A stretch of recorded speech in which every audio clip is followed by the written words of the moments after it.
కేదార్ తోటి ఎవరెవరు కలిసి ఉంటుండే అన్ని విషయాలపైన విచారణ చేసి తెలంగాణ ప్రజల ముందు వాస్తవాలు బయటపెట్టాలని చెప్పి నేను ముఖ్యమంత్రి గారికి లేఖ రాస్తా. నిజంగా నువ్వు నీ కుటుంబ సభ్యులకి కేదార్ తోటి సంబంధం లేకపోతే నువ్వు కూడా లేఖ రాయాలని చెప్పి నేను కేటీఆర్కి సవాల్ చేస్తున్నా. ఇంక ఇతర విషయాలపైన ఏదైతే లై డిటెక్టర్ టెస్టో నువ్వు ఇతర టెస్టులు ఏవైతే చేయించాలని అన్నీ అంటున్నావో, ఫోన్ ట్యాపింగ్ విషయం నువ్వు మాట్లాడుతున్నావో, మీకు కానీ మీ పార్టీలో సభ్యులకు కానీ ఫోన్ ట్యాపింగ్ అది హీరోయిన్లది కానీ జడ్జిలది కానీ పొలిటీషియన్లు కానీ ఆఖరికి మీ పార్టీలో ఉన్న సొంత నీ చెల్లెది కానీ ఫోన్ ట్యాపింగ్ విషయాల్లో మేము ఎటువంటి ఫోన్ ట్యాపింగ్కి పాల్పడలేదని చెప్పి నువ్వు మీ తండ్రి గారైన మాజీ ముఖ్యమంత్రి కల్వకుంట్ల చంద్రశేఖరరావు గారు నిజంగా మీరు చేయకపోతే అంగీకరించి లై డిటెక్టర్ టెస్ట్ ఏదైతే నువ్వు అంటున్నావో ఆ టెస్ట్కి ముందు మీరు బయటికి వచ్చి ఆ టెస్ట్ చేయించుకొని మిమ్మల్ని మీరు ప్రూవ్ చేసుకోవాలి.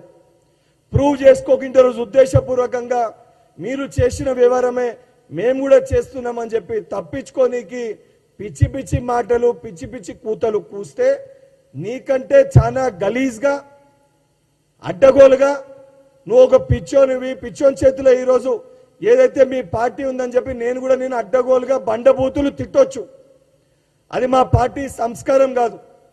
కానీ నువ్వు ఇష్టం వచ్చినట్టు మాట్లాడితే రేపు పొద్దున నేను కూడా ఏంద్రా కేటీఆర్ అనే విధంగానే మాట్లాడే పరిస్థితి ఉంటుంది. నువ్వు మా ముఖ్యమంత్రి గారిని ఉద్దేశించి మాట్లాడితే రేపు పొద్దున ఈ తెలంగాణ దొంగని రాళ్లతోటి తరిమి కొట్టాలనే విధంగా నా ప్రవర్తన కూడా ఉంటుంది.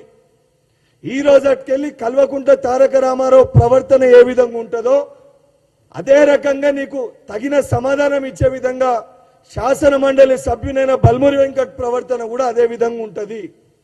నిజంగా నీకు బహిరంగ చర్చ పెట్టాలనే ఉంటే నువ్వు ఒక శాసన సభ్యునివి, నేను శాసన మండలి సభ్యుని, నువ్వు బీఆర్ఎస్ పార్టీ వర్కింగ్ ప్రెసిడెంట్వి, నేను కాంగ్రెస్ పార్టీ ఉపాధ్యక్షుడిని. ఏ రకమైన బహిరంగ చర్చకైనా నువ్వు నేను సమానమే.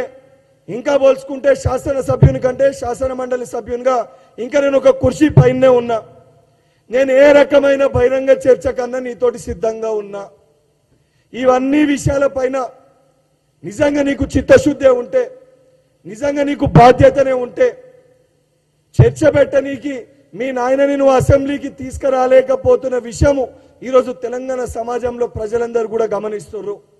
బహిరంగ చర్చ పెట్టుకోవాలని నీకు చాలా కుతూహలంగా గులనీకి ఏదైతుందో నీ కుతూహలాన్ని తీర్చనీకి కాంగ్రెస్ పార్టీ పక్షాన శాసన సభ్యునిగా నువ్వు, శాసన మండలి సభ్యునిగా నేను, వర్కింగ్ ప్రెసిడెంట్గా నువ్వు, ఉపాధ్యక్షునిగా నేను ఏ రకమైన బహిరంగ చర్చ కన్నా నేను సిద్ధంగా ఉన్నా.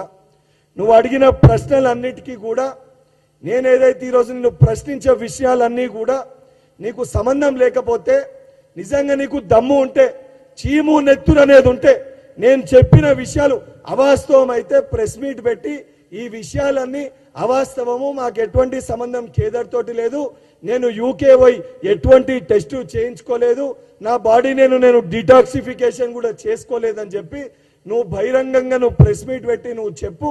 తర్వాత నువ్వు తప్పనిసరిగా ఇవన్నీ పాల్పడ్డావని చెప్పి ఆధారాలతో సహా ఎవిడెన్సెస్తో సహా నేను ప్రూవ్ చేయడానికి సిద్ధంగా ఉన్నాను. ఇవన్నిటినీ పక్కన పెట్టి ఇష్టం వచ్చినట్టు మాట్లాడి ఇష్టం వచ్చినట్టు గౌరవ ముఖ్యమంత్రి రేవంత్ రెడ్డి గారిని విమర్శిస్తే అడ్డగోలుగా నిన్ను కూడా తిట్టాల్సిన పరిస్థితి ఏర్పడుతుందని చెప్పి కేటీఆర్ని మీడియా ముఖంగా హెచ్చరిస్తున్నాను.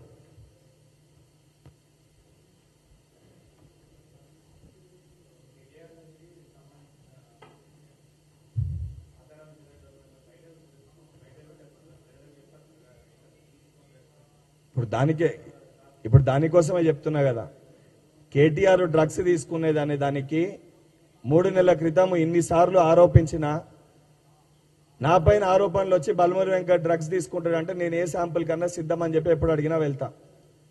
ఒక బాధ్యత గల మంత్రి హోదాలో పనిచేసి ఒక పార్టీకి వర్కింగ్ ప్రెసిడెంట్గా ఉండి ముఖ్యమంత్రి తనయుడి పైన ఇన్ని సంవత్సరాలకి వెళ్ళి డ్రగ్ శాంపుల్ టెస్ట్కి రమ్మంటే రాకుండా ఇప్పుడు బయట దేశాలకి పోయి ఇప్పుడు తిరిగి వచ్చి ఎందుకు ఇప్పుడు నేను డ్రగ్ శాంపుల్ టెస్ట్ చేయడానికి సిద్ధంగా ఉన్నానని కేటీఆర్ చెప్తుండు. నిజంగా బాధ్యతనే ఉంటే ఆ రోజే కోర్టుకు పోకుంటే ఎక్కడికి పోకుంటే వచ్చి డ్రగ్ శాంపుల్ టెస్ట్ ఇచ్చేటోడు. యాజ్ అ డాక్టర్గా శాంపుల్ ఎన్ని రోజులు ఉంటుంది, తీసుకుంటే అది ఎట్లా డీటాక్సిఫై అవుతుంది, ఏ రకంగా డీటాక్సిఫై అవుతుంది నాకు తెలుసు కాబట్టి అది ప్రజలకు కూడా తెలియజేయాలి. ఇన్ని రోజులు రానోడి ఇలా బయటకు వచ్చి ఎందుకు శాంపుల్ టెస్ట్ ఇస్తా ఉంటుండనే విషయాలు కూడా చెప్పాలి కాబట్టి చెప్పడం జరుగుతుంది. అండ్ మళ్ళీ ఆయనే తీసుకున్నప్పుడు చూసినప్పుడు ఆయన ప్రవర్తన చూసినప్పుడు మళ్ళీ ఎట్లా తీసుకుంటూ ఎప్పుడు తీసుకుంటున్నారని అర్థమవుతుంది. 100% ఆ రోజు బహిరంగంగా మళ్ళా రోజు చెప్తాం, దమ్ముంటే నువ్వు వచ్చి డ్రగ్ శాంపుల్ టెస్ట్ ఇవ్వమని చెప్పి తప్పనిసరిగా ఆ రోజు ఆధారాలతో సహా బయట పెట్టడం జరుగుతుంది. ఈరోజు నా దగ్గర ఉన్న విషయం కూడా నిన్న కేదార్ తోటి మాకేం సంబంధం అని ఆయన చెప్పిండు. నేను ఈరోజు క్లియర్ కొట్టి చెప్తున్నా, రాజ్ పాకాల్ అనే వ్యక్తి ఎవరు, వాళ్ళ బామ్మర్ది రేంజ్ రోవర్ కార్ వాడతాడు. ఆ రేంజ్ రోవర్ కార్ ఎవరు ఇప్పించారు, ఏ కంపెనీ పేరు పైన ఉంది, ఆ కంపెనీ కేదర్ది అశ్విన్దా కాదా, కాకపోతే బయటికి వచ్చి చెప్పమను కేటీఆర్ని. నేను క్లియర్గా చెప్తున్నా కదా, నేను నేమ్స్ ఎవరు వాడుతుర్రు ఎవరి కంపెనీ కూడా నేను చెప్తున్నా కదా.